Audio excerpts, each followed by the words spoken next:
Welcome student, welcome to came academy. আমি তোমাদের Rounak sir.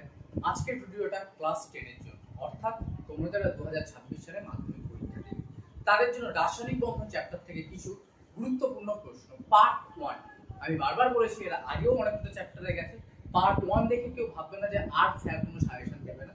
Part 1, part 2, part 3 তারপরেও যদি মনে হয় যে দরকার আছে তোমাদের কাছে, তোমরা অবশ্যই এই প্রশ্নগুলোকে ভালো করে টেস্ট পরীক্ষা হোক কিংবা তোমাদের মাধ্যমিক পরীক্ষা হোক অবশ্যই দেখে যাবে। তাহলে চলো ভিডিওটা শুরু করা যাক।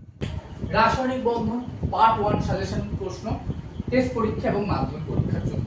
তাহলে কি আছে? প্রথম প্রশ্ন, একটি সমযোজী ত্রিবন্ধনযুক্ত যৌগের উদাহরণ দাও। অর্থাৎ যেখানে ত্রিবন্ধন আমরা লক্ষ্য করতে পারব। নেক্সট, A2 অণুর মধ্যে নাইট্রোজেন অণুর মধ্যে কয়টি ইলেকট্রন জোড় রয়েছে? 3 নম্বর, ইথিলিন অণুতে কার্বন পরমাণু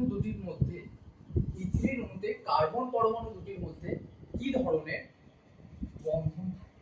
ঠিক আছে। চতুর্থ প্রশ্নটি বলছে, জল অণু ইলেকট্রন ডট গঠন চিত্র দেখাও। ইলেকট্রন ডট, লুইস ডট, এই দুটো অবশ্যই ভালো করে প্র্যাকটিস করে দেবে। কি কি দেখবে? জলেরটা তো অবশ্যই দেখবে, এছাড়াও carbon die oxide, ethylene, acetylene এগুলোকে একটু ভালো করে দেখতে হবে। লাস্ট বলছে, সোডিয়াম ক্লোরাইড তথা NaCl অণুর ত্রিমাত্রিক গঠন ব্যাখ্যা করো। সোডিয়াম ক্লোরাইড তথা NaCl অণুর ত্রিমাত্রিক গঠন ব্যাখ্যা করো। এই ছিল রাসায়নিক বন্ধন থেকে পার্ট 1 এর 5টা গুরুত্বপূর্ণ প্রশ্ন।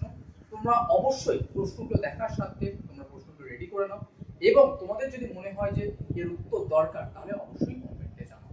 এবং যদি কেএম একাডেমি চ্যানেলে নতুন হয়ে থাকো তাহলে অবশ্যই কেএম একাডেমি চ্যানেলটিকে সাবস্ক্রাইব করে দিও